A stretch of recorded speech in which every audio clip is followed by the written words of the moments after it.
에스겔 선지자는 주의 영에 이끌려 성전 동문으로 나아가 그 문에 있는 25명의 사람들을 봅니다. 이들이 누구인가? 우리가 앞서 보았던 8장에 보면 성전을 등지고 태양신을 숭배하던 25명입니다. 예루살렘 성전 안에 하나님을 예배하는 것이 아니라 우상을 섬겼던 지도자들입니다. 물론 이들이 겉으로는 하나님을 예배하는 척 했겠지만 에스겔이 보고 있는 것은 하나님의 감동에 의해 그들의 속마음을 보고 있는 것입니다. 오늘 본문의 이야기는 잘못된 지도자들, 그 지도자들에 의해서 나라가 어떻게 비탄에 빠지는가를 우리에게 보여주고 있습니다. 오늘 본문의 첫 절인 에스겔서 11장 1절 말씀입니다. 그때 주의 영이 나를 들어올려서 여호와의 전 동문 곧 동양한 문에 이르기로 보니 그 문에 사람이 25명이 있는데 내가 그 중에서 아술의 아들 야사냐와 부다의 아들 블야다를 보았으니 그들은 백성의 고관이라.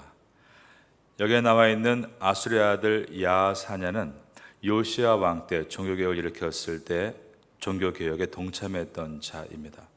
그러나 그가 8장에서 보면 하나님이 아닌 태양신을 향해서 경배하고 있었다라는 하나님의 말씀은 종교개혁을 일으키는 그 현장에서 이 야사냐는 그의 마음속에 있는 우상을 버리지 않았다라는 뜻입니다. 그런데 이들이 그렇게 국가적인 행사에 크게 이바지한 결과 현재로는 이스라엘 땅 안에서 고관 대작들이 되어 있었습니다. 에스겔은 그 고관들 중에 아술의 아들 야사냐와 부다의 아들 블야다를 알아보고 있습니다. 주전 597년 여호야긴 왕이 포로로 끌려갔을 때 에스겔도 끌려갑니다. 남은 공백을 메우기 위해 지도자들을 세워놓았는데 그 중에 두 사람이 이 야사냐와 블야다였던 것입니다. 하나님은 이들의 악함을 보고 계십니다. 이들이 성 안에서 어떤 계략을 꾸미는지 하나님은 다 알고 계십니다. 2절입니다. 그가 내게 이르시되 인자야 이 사람들은 불의를 품고 이 성중에서 악한 꾀를 꾸미는 자니라. 그들은 말을 하길 집을 건축할 때가 가깝지 않으니 솥 안의 고기처럼 안전하다. 그러면서 예루살렘에 머물라 백성들을 부추겼습니다. 3절에 보면 그들의 말이 집 건축할 때가 가깝지 아니한즉 이 성읍은 가마가 되고 우리는 고기가 된다 하니. 첫째로 집을 건축할 때가 가깝지 않았다. 이 말은 집을 지을 필요가 없다라는 의미로서 예루살렘에서 새롭게 권력을 얻은 이들이 자기 만족과 자기 안일함에 빠져 있고 그래서 이대로도 충분하다라며 미래를 예견하는 척하는 태도를 보이고 있습니다. 이것은 지도자들이 현실을 직시하지 못하고 깨어있지 못한 모습을 보여주고 있습니다. 두 번째로 예루살렘은 가마가 되고 자신들은 고기가 된다라는 말은 예루살렘은 여전히 안전한 저장 용기이고 자신들은 그 안에 있는 안전한 고기와 같다라는 뜻으로서 예루살렘이 자신들을 외부로부터 지켜주는 보호막이다라고 말을 한 것입니다. 이들의 태도는 참으로 모순적입니다. 예루살렘 성전에서 하나님 앞에 예배하는 것이 아니라 하나님을 등지고 태양신을 섬기는 그러한 욕심과 욕망으로 가득 찬 우상숭배자이면서도 하나님께서 예루살렘 성전을 끝까지 보호하신다라고 백성들을 유혹하고 있는 것입니다. 이것은 그들이 자기들의 정치 권력을 쥐려는 안일한 태도를 보여주고 있습니다. 사도 바울은 데살로니가전서 5장에서 그리스도의 임박한 재림을 언급할 때 이렇게 말했습니다. 거짓 교사들은 평안하다, 안전하다 라고 말할 것이라고 했습니다. 그러나 임신한 여자에게 해산의 고통이 이름과 같이 멸망이 갑자기 이르게 될 것이다 라고 경고했습니다. 거짓 평안은 매우 위험합니다. 왜냐하면 거짓 평안을 주기 때문에 사람들이 더 깨어있지 못하기 때문입니다. 사람의 눈을 어둡게 만들고 마음을 둔감하게 만들어서 한꺼번에 무너지게 만들기 때문입니다. 오늘날 우리가 방송을 보면 두 가지로 나뉘어져 있는 것 같습니다. 한쪽은 지금은 너무 우리나라가 좋은 때다라고 말합니다. 세계 10대 경제 대국이다. 세계 5대 혹은 6대 군사 대국이다. K 방산, K 문화, 그러면서 지금은 우리를 아무도 건드릴 수 없다. 그렇게 말하면서 자신감에 차오르는 모습들을 보게 됩니다. 그런데 여러분, 정말 우리가 우리 자신을 돌아볼 때 그런가요? 우리 개인을 돌아볼 때 정말 우리가 그렇게 실력이 있는 사람으로 서 있습니까? 우리가 볼 때 정말 태국에 있는 국민들만큼 훨씬 뛰어난 모습으로 서 있냐라는 것입니다. 그렇지 않으면서 어떤 한 가지의 생각에 매몰돼서 우린 그런 사람이다라고 말하는 것이 과연 옳은 것일까요? 또 반대로 한국에 대해서 거의 지옥같이 말하는 사람들도 있습니다. 아무 소망이 없다. 한국을 떠나야 된다. 정치적으로, 경제적으로, 또 문화적으로 한국엔 더 이상 소망이 없다. 그러나 그것도 옳은 태도라고 말할 수 없습니다. 하나님의 사람이 깨어서 기도하며 이 땅을 볼 때 우리는 아직도 준비해야 될 것이 많은 세상에 살고 있음을 알게 되고, 하나님의 사람이기에 믿음의 눈을 뜨고 이 땅을 보면 그래도 여전히 소망의 땅인 것을 바라보게 되고 에스겔처럼 깨어있기를 사모하게 되는 것입니다. 그런데 거짓 평안을 주고 계속 사람들에게 눈을 감게 만들며 지금은 안정되다, 문제 없다라고 말하는 이 어리석은 두 지도자의 모습은 굉장히 위험한 행동인 것입니다. 안전하다, 그런 착각하는 마음이 있는 순간부터 사람은 안일해지기 때문입니다. 우리의 믿음의 사람은 고난을 직시할 수 있어야 되고, 그 고난에서 내가 어떻게 하나님 앞에 준비될 것인가를 계속 묻는 가운데 자신을 준비해 나가는 것, 그것이 하나의 공동체의 힘이 되고, 그럴 때에만 사람들에게 대한민국은 아직도 힘이 있다, 한국교회는 아직도 소망이 있다는 말을 듣게 되는 것입니다. 파테아 선교교회가 기도의 불을 꺼뜨리지 않고 계속 깨어서 자신을 갈고 닦아 연마하면 태국인들에게 지금도 한국교회는 소망이 있다라는 말을 듣게 될 줄로 믿습니다. 권력 가진 지도자들의 잘못된 판단과 말은 공동체 전체를 위험에 빠뜨리게 됩니다. 사회가 안정됐다라고 말하고 아무 문제가 없다라고 말하는 그 이유가 자신이 아무 문제가 없을 때, 자신의 권력에 아무런 문제가 없을 때 그렇게 말하고, 그런데 자신들의 안위에 문제가 있을 때는 사회에 문제가 있다라는 식으로 얘기하고 사회를 바꿔야 한다라며 행동하는 것은 백성을 기만하는 행위입니다. 우리는 하나님께 기도해야 됩니다. 하나님의 사람들이 기도할 때의 내용은 무엇보다 우리가 서 있는 땅에 있는 지도자들이 깨어있기를 위해 기도해야 합니다. 우리가 태국에 산다면 무엇보다 우리의 첫 번째 기도 제목은 우리가 서 있는 태국을 위해서 기도하는 것입니다.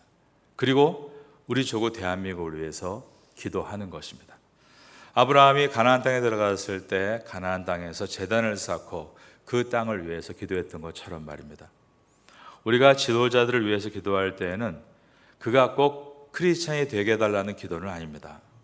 꼭 그가 예수 믿는 사람이 정치 지도자가 되어야 된다는 그러한 기도가 아닙니다. 지도자가 하나님을 믿는 크리스찬일 수도 있고 하나님을 믿지 않는 비크리스찬일 수도 있다는 것입니다. 사도 바울은 디모데후서에서 가르치기를 성도는 지도자가 믿는 사람이든 믿지 않는 사람이든 지도자의 권위를 인정해야 한다라고 이야기했습니다. 우리가 지도자에 대해서 기도해야 되는 내용은 꼭 교회 다니는 사람이 지도자로 뽑혀달라는 기도가 아니라 교회를 다니건 다니지 않건 누구든지 지도자가 되면 겸손한 사람이 되게 해주시고 하나님을 두려워하게 해주시고 하나님이 세우신 범우주적인 법과 질서 속에서 공의와 정직으로 나라를 다스리는 분위기가 되게 해달라고 기도하는 것입니다.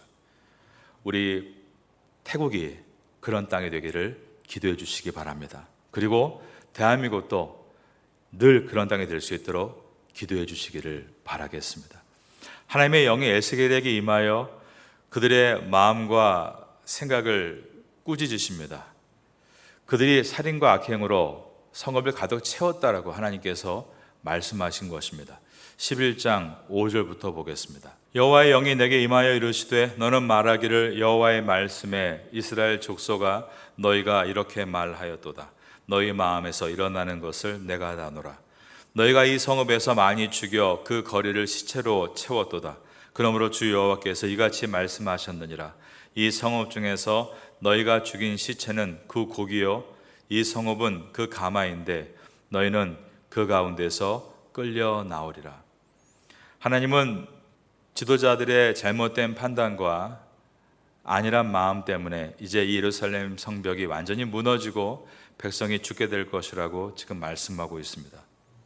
그리고 마지막 순간에 잘못된 지도자들은 거기서 끝나지 않고 또 바벨론의 포로로 끌려 나와서 심판을 계속 받게 될 것이라고 경고하셨습니다. 8절과 9절입니다. 나 주 여호와가 말하노라. 너희가 칼을 두려워하니 내가 칼로 너희에게 이르게 하고 너희를 그 성읍 가운데서 끌어내어 타국인의 손에 넘겨 너희에게 벌을 내리리니 라고 하셨습니다. 그 이유는 단순하게 그들이 멸망을 당하게 하기 위해서가 아니라 하나님이 어떤 분인지를 알게 하시기 위해서이다 라고 하셨습니다. 10절입니다. 너희가 칼에 엎드려질 것이라. 내가 이스라엘 변경에서 너희를 심판하리니 너희는 내가 여호와인 줄을 알리라. 우리가 하나님을 알아가는 것, 바로 그것이 성도라고 배우고 있습니다. 성도는 하나님을 바로 알아 그 하나님을 바르게 전하는 것이 본분입니다. 그런데 어떻게 하나님을 잘 알 수 있는가에 대해서 우리가 돌아보게 됩니다. 여러분, 고난이 없는 것이 제일 좋습니다. 고난이 없다는 것은 어떻게 보면 내 마음이 하나님과 완전히 하나로 되어서 고난이 와도 내가 느끼지 못할 만큼 하나님께 집중한다는 뜻도 되고, 또한 내가 하나님의 은혜대로 삶으로 말미암아 다윗의 마지막 순간과 같이 태평성대를 이루는 것도 되기 때문입니다. 그러나 우리의 인생은 늘 그렇게 평탄한 것은 아닙니다. 고난도 오고 시험도 당할 때가 있습니다. 그래서 고난과 시험이 어떻게 보면 인생이다라고 말할 정도로 우리는 매년 매 순간마다 그러한 일들을 만나게 됩니다. 그런데 우리가 돌아볼 때 언제 하나님을 잘 알고 깊이 알았는가를 볼 때 평탄할 때가 아니라 고난일 때였습니다. 고난 가운데 오히려 눈을 뜨게 되고 기도하게 되고, 고난 가운데 오히려 내가 하나님 말씀을 봐야겠다는 간절한 사모함이 일어나게 되는 것입니다. 저도 요즘에 계속 기도하면서 여러 생각들을 하고 말씀을 읽게 되는데 너무 은혜스럽습니다. 하나님이 아브라함에게 복을 주셨는데 그 복에 대해서 두 가지 관점이 계속 보이는 겁니다. 만약에 하나님이 아브라함이라는 한 사람을 선택해서 그에게 축복하시겠다라고 하신 것이 다라면 운명론이 되겠죠. 누구는 아브라함처럼 복을 받고 누구는 롯과 같이 시험을 당하는 것인가? 만약에 하나님께서 그 아브라함에게 많은 시험을 허락하셨는데 그 시험을 당한 것도 하나님의 계획이었다면 그것도 우리에게 어렵게 다가옵니다. 그 인생은 시험이란 말인가? 그런데 아브라함을 계속 생각할 때, 그리고 모든 믿음의 선진들을 생각할 때 한 가지를 압축하게 되는데, 그것은 시험은 누구에게나 있는 것이다. 아브라함에게도 있고 롯에게도 있고 우리 모두에게도 있다는 겁니다. 그런데 어떻게 어떤 한 사람이 하나님의 사람으로 그런 축복의 자리로 나갈 수 있는가? 그것은 시험을 피하는 사람이 아니라 시험을 통과한 사람이구나. 우리 인생은 날마다 시험인데 어떤 사람은 시험에서 늘 넘어지는 사람도 있지만 어떤 사람은 완벽하지 않아도 결국 점점 나를 견고하게 만들어서 시험을 이길 수 있는 능한 자로 변하는 사람도 있구나 라는 것입니다. 우리는 오늘 이 본문에서 이스라엘 백성이 큰 고통과 위기 가운데 놓여 있는 것을 보게 됩니다. 이 일은 5년 후에 주전 586년에 이루어지게 됩니다. 그러나 그런 때에 이렇게 잘못된 모습으로 서 있는 거짓 지도자들도 있지만 우리가 알고 있는 것처럼 이미 주전 605년부터 포로로 끌려와서 자기 앞에 있는 시험을 이겨나가는 다니엘이 있었고, 또한 예레미야가 있었고, 그리고 에스겔이 있었음을 볼 때 우리의 삶도 이러한 모습에 대하겠다는 것을 결심하게 되는 것입니다. 여러분, 삶 가운데 누구나 다 시험이 있습니다. 또 그 시험 앞에 넘어질 수밖에 없는 것이 우리의 인생의 모습입니다. 그러나 시간이 지나면 지날수록 하나님을 더욱더 깊이 알아가심으로 여러분 앞에 있는 시험에서 예전보다 덜 넘어지고, 시간이 지날수록 이제는 시험에 이길 수 있는 능한 용사로 서게 되므로 여러분이 서 있는 것이 이 땅에 축복이 될 수 있게 되기를 예수님의 이름으로 축원합니다. 신앙생활의 핵심은 하나님을 알아가는 것입니다. 우리가 진정으로 하나님을 안다는 것은, 그 의미는 어떤 지식과 정보에 국한되지 않습니다. 물론 내가 하나님 말씀을 잘 배우는 것 중요합니다. 그러나 그것을 가지고 나서 이제 하나님이 경험되어질 때, 그때부터 그 하나님을 알아가는 것은 내 안에 신앙으로 자리 잡게 됩니다. 이스라엘 백성은 오랜 기간 동안 하나님을 알고 있다라고 고백했습니다. 그러나 어떤 환경에 처하게 되자 그들은 결국 우상에 빠지고 하나님을 안다는 것과 별개로 삶에 하나님의 알미 녹아지지 않는 상태, 물과 기름의 상태를 만나게 됐습니다. 그런데 물과 기름을 완전히 섞어서 체질을 바꾸는 것이 고난이었다는 것은, 하나님께서 말씀하신 대로 이러한 고난을 통해 내가 여호와인 줄을 알게 되리라, 그 야대 하나님을 만나는 엄청난 기회가 고난이었음을 우리가 볼 수 있게 되는 것입니다. 하나님만이 참된 신이라는 사실과 하나님은 결코 죄를 사랑할 수 없는 분이라는 것을 깨닫는 것은 그들이 이 엄청난 바벨론을 통해 얻은 고난 때문이었습니다. 그리고 나서 다니엘이 하나님 앞에 기도하고, 그리고 다니엘의 말년에 이스라엘 백성이 드디어 페르시아 시대 때 고레스 왕의 조서를 통해 정확하게 하나님이 예언하신 70년 후에 고향 땅에 돌아갔을 때, 하나님은 우리의 모든 인생의 주인이시며 바로 그분이야말로 우리가 믿고 따라야 될 유일하신 분이시라는 그 알을 얻게 되었던 것입니다. 여러분, 인생의 시줄과 날줄과 같이 기쁨과 슬픔이 교차할 때마다 그 변곡점에서 하나님을 만나시고 하나님을 더욱더 알아가시는 성도가 될 수 있기를 예수님의 이름으로 축원합니다.